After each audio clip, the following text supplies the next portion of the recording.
هو أنا لازم لمّا آجي أرسم بالأشكال الهندسية، مثلًا بارسم وِش لازم يبقى بالأشكال الهندسية؟ مش لازم خالص، ولكن مهم يكون لأي شكل، وليكن الشكل ده مثلًا، أو الشكل ده مثلًا، أو مثلًا الشكل ده. تعالَ بقى نعمل شكل كمان هنا، وليكن شكل بيضاوي عادي جدًا، ولكن علامة الزائد اللي بتتحكم في كل الكلام ده كله. علامة زائد، طبعًا باخد الخط اللي بالعرض، يعني مثلًا أنا عندي هنا curve في الشكل ده وcurve هنا في الشكل ده داخل لجوّه، فباوسطن الخط اللي بالعرض باخلّيه على حدود الإيه، الانحناءة دي، كذلك دي انحناءة لبرّه كده، أو يعني إيه، آخدة شكل لبرّه، فاخلّي الخط اللي بالعرض عند الجزئية دي. طبعًا الخط اللي بالطول اللي بيخلّي الوش اليمين يبقى زي الشمال، كذلك بقى الخط البيضاوي اللي هو الشكل البيضاوي بيعمل خط في النُص عادي، وخط بالعرض عادي جدًا زي ما دايمًا بنرسمه. تعالَ مثلًا نبتدي نشتغل على الشكل ده.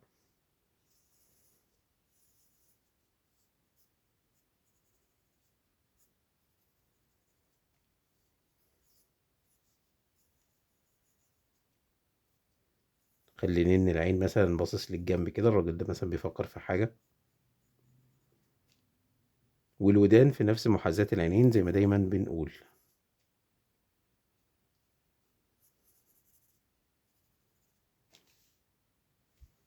زوّد له مثلًا إيه، الشنب، أو تدّي له بقى التفاصيل بتاعة الشخصية اللي أنت عاوز تزوّدها، حتّة دقن كده تحت. تعالَ مثلًا لشكل الراجل ده نخلّيه مثلًا إيه، منزّل حاجب ورافع الحاجب التاني، العينين جنب بعض على نفس الخط، ولكن الحواجب إيه، في حاجب نازل وحاجب إيه، مرفوع. وأدي المناخير ممكن أعملها بشكل إيه، زي شكل بيضاوي كده، واعمل نقطتين تحت كده اللي هُم فتحتين المناخير، يدّيني تأثير المناخير. طبعًا المناخير بقى بقيتها عبارة عن العضمة فوق، ممكن أوصّلها لعند الحاجب ده مثلًا، ممكن أخلّيه مثلًا فاتح بُقّه مثلًا بالطريقة دي.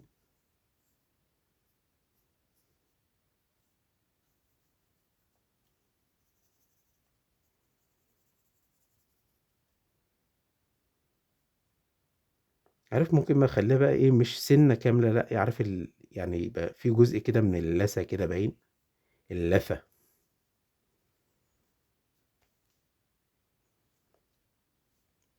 الودان في نفس محاذاة العينين، أدي ودن وأدي ودن. مثلًا الشعر ده كده،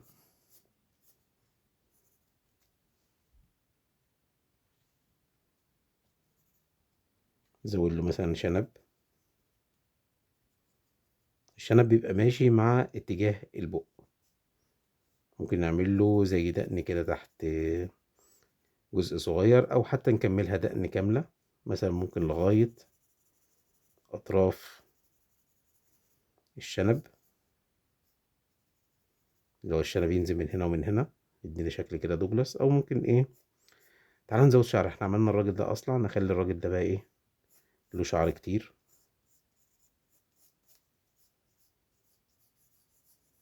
عشان يبقى عندنا تنوُّع في الأشكال بتاعة الشعر والكلام ده. نزوّد له مثلًا السوالف نخلّيها تقيلة كده، نتقِّل له حواجبه. طبعًا الجزء ده كلّه اللي هو إيه، عند منطقة الجفن، ولكن هو نازل، نازل الحاجب نازل لتحت، الحاجب ده مرفوع لفوق.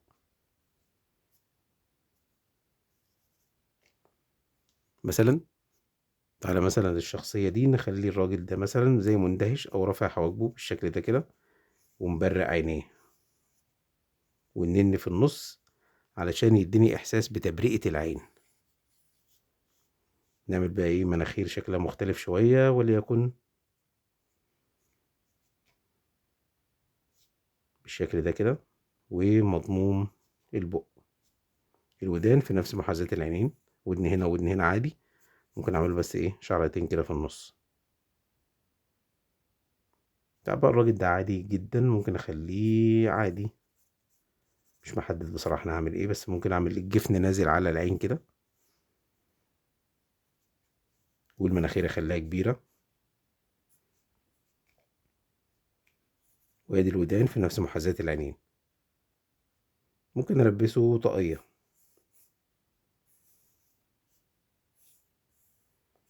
كاب كده، اللي مثلا لوجو كده في النص.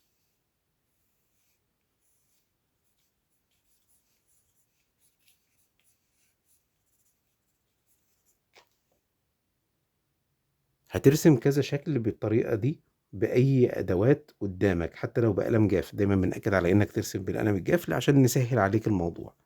حتة القلم الرصاص ده قلم اسمه برايم 5B. ممكن تجيب أي نوع. 5B 5B يعني الخط تخين تقيل لو أنت بتحب ترسم بخطوط تقيلة. شكل بيضاوي كمان بس عشان ما نسيبش أي مساحة فاضية. ممكن نعمل عين كبيرة وعين صغيرة.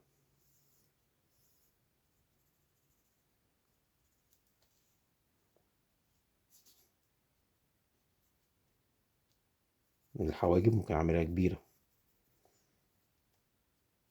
الودان صغيرة. دي الشعر. في شعر طبعا في الأجناب لو أنت عاوز تزوده.